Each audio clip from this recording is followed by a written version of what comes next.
अजीब खेल है उस परमात्मा का, लिखता भी वही है, मिटाता भी वही है, भटकाता है राह तो दिखाता भी वही है, उलझाता भी वही है, सुलझाता भी वही है।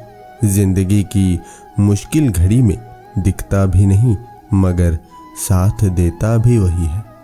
जितनी भी हमारी समस्या है वो इसीलिए है कि हमने उसे बहुत ऊर्जा दी। कर्ज होने पर सिर्फ कर्ज को, रिश्ते खराब होने पर रिश्तों को, बीमार होने पर बीमारी को, दुख होने पर हमेशा दुख को ही आकर्षित किया। जिस वस्तु को ज्यादा ऊर्जा देते हैं वही हमारे पास आती है, यही नियम है।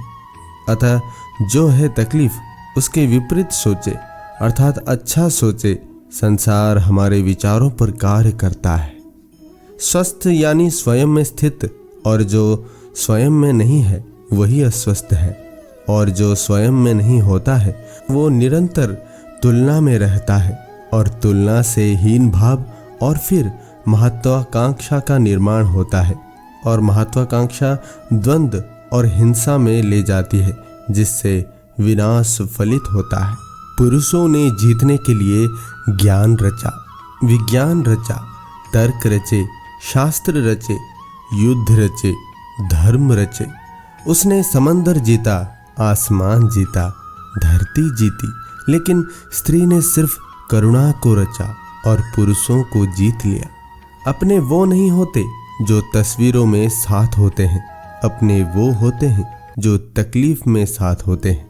मौन अच्छा है किंतु मनन के लिए, जब शोर हो सत्य के हनन के लिए, तब अपनी बात ज्वलंत शब्दों में कहनी चाहिए। हम सुखी क्यों नहीं हो पाते हैं? गड़बड़ कहाँ है? शास्त्रों में या भगवान में, विज्ञान में या समाज में, या फिर हमारे होने के ढंग में? विचार कीजिएगा। श्री कृष्ण कहते हैं, आपका वास्तविक शत्रु कहीं बाहर नहीं, आपके भीतर ही रहता है। वो शत्रु है क्रोध, अहंकार, लोभ, मोह और घृणा। अगर आप सही हो तो गुस्सा होने की आपको जरूरत ही नहीं, पर आप गलत हो तो आपको गुस्सा होने का हक भी नहीं है। सभी को सुख देने की क्षमता भले ही अपने हाथ में ना हो, लेकिन किसी को हमारी वजह से दुख ना पहुंचे, ये तो अपने ही हाथ में है। जीवन यूट्यूब नहीं है कि मनपसंद गाने बजा सके। जीवन तो रेडियो जैसा है, कब कौन सा गाना बज जाए पता नहीं होता। दुख पीछे देखता है, चिंता इधर उधर देखती है, पर विश्वास सिर्फ आगे ही देखता है। श्री कृष्ण कहते हैं, समय, सत्ता, संपत्ति और शरीर चाहे साथ दे या ना दे, लेकिन स्वभाव, समझदारी और सच्चे संबंध हमेशा साथ देते हैं। आनंद साधन से नहीं, साधना से प्राप्त होता है। आनंद भीतर का विषय है, तृप्ति आत्मा का विषय है। मन को तो कितना भी मिल जाए, ये अपूर्णता का बार बार अनुभव कराता रहेगा। जो अपने भीतर तृप्त हो गया, उसे बाहर के अभाव कभी परेशान नहीं कर सकते। श्री कृष्ण कहते हैं, हमारी आत्मा एक कांच के टुकड़े जैसी है। जरा सी चोट लगे दुखी हो जाती है, परंतु हमें कांच के जैसे नहीं बनना है, एक पत्थर के जैसे बनना है जिस पे श्री राम का नाम लिखा हो। फिर कोई सुख कोई दुख नहीं, जीवन अनमोल है। इसे हमें आनंद पूर्वक जीना चाहिए, क्योंकि एक बार जीवन मिलता है। इसे रो रो के क्यों निकाले? खुश होकर जीवन जीना चाहिए।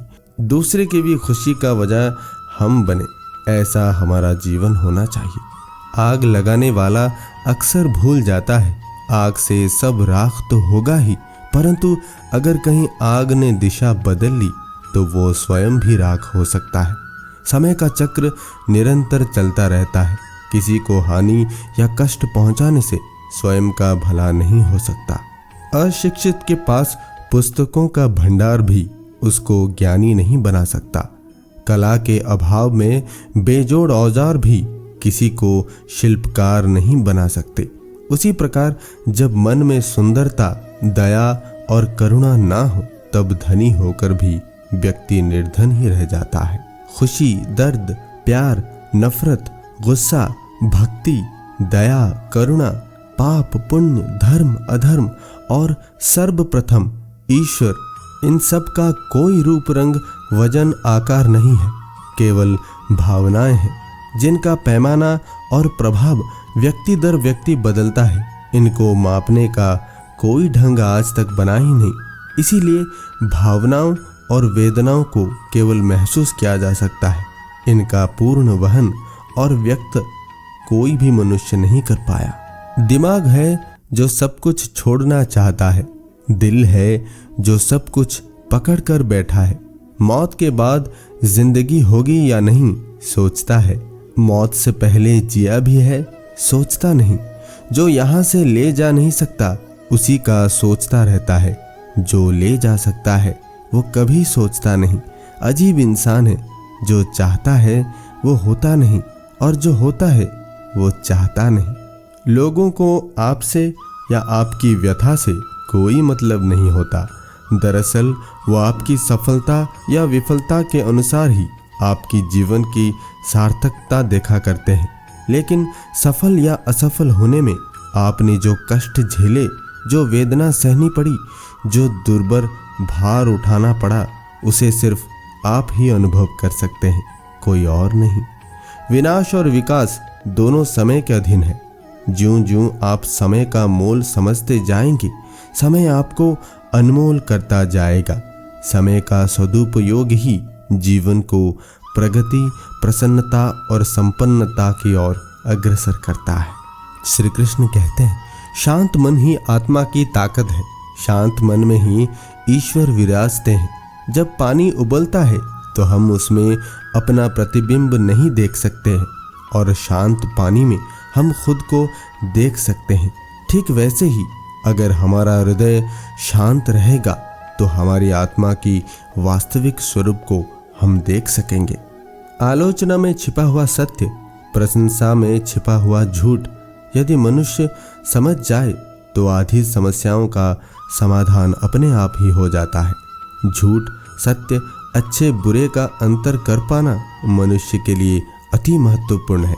जीवन की श्रेष्ठता, प्रगति और शांति इसी में निहित है। लोगों को अपने ऊपर इतना अधिकार ना दें कि उनकी खामोशी न मिलने या दूर होने पर आपको अपनी काबिलियत पर शक होने लगे। आप व्याकुल और अशांत होने लगे। केवल उन लोगों का अधिक चयन करें जो आपको समझे, आपके अनुरूप हो और भीतर तक आपको सानिध्य का आभास करवाएं। आपकी परेशानी को कम करें, आपकी खुशी का विस्तार करें। श्री कृष्ण कहते हैं, इंसान अपने कई राज, अपनी गलतियां, अपनी पराजय हमेशा छुपाने की कोशिश में लगा रहता है, परंतु वो भूल जाता है कि ये सभी छुपते नहीं हैं। कहीं ना कहीं कोई ना कोई पहले से ही जानता है। अपने आप को ज़्यादा समझदार समझने से अक्सर हार का ही सामना करना पड़ता है। जो छुपाना पड़े वो करना ही नहीं चाहिए। दीवार कैसी भी हो, एक एक ईंट रखकर धीरे धीरे ही बनती है। फिर चाहे वो जीवन में हो, रिश्तों में हो, व्यापार या व्यवहार में हो। आपके कृत्य, आपकी वाणी, सुनी सुनाई बातें, आपकी गलतफहमियां ही वो ईंटें हैं। धीरे धीरे आप स्वयं ही इन ईंटों को एक के ऊपर एक रखते जाते हैं, दीवारें बनती जाती हैं। ईश्वर ने कोई धर्म नहीं बनाया। आप जब शांत और मौन होकर अपने चित्त में प्रवेश करते हैं, दूसरों को समझने लगते हैं, उनकी भावनाओं का सम्मान करने लगते हैं, किसी का दिल दुखाने से बचने लगते हैं, आप धार्मिक होते जाते हैं। धर्म आप में स्वयं जागृत होने लग जाता है।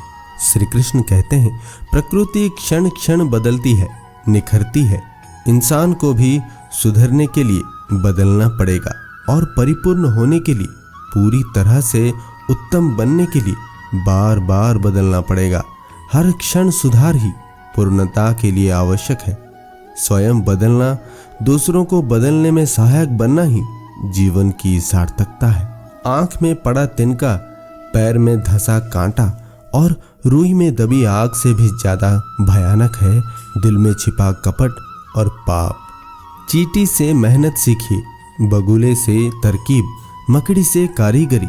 अपने लक्ष्य को पाने के लिए अंतिम समय तक संघर्ष करें।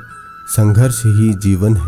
अपनी जिंदगी के किसी भी दिन को मत कोसना, क्योंकि अच्छा दिन खुशियां लाता है, बुरा दिन अनुभव। एक सफल जिंदगी के लिए दोनों ही जरूरी है। जिस समय आप खुद को खुश करने के लिए किसी का अपमान कर रहे होते हैं, दरअसल आप उस समय अपना सम्मान खो रहे होते हैं।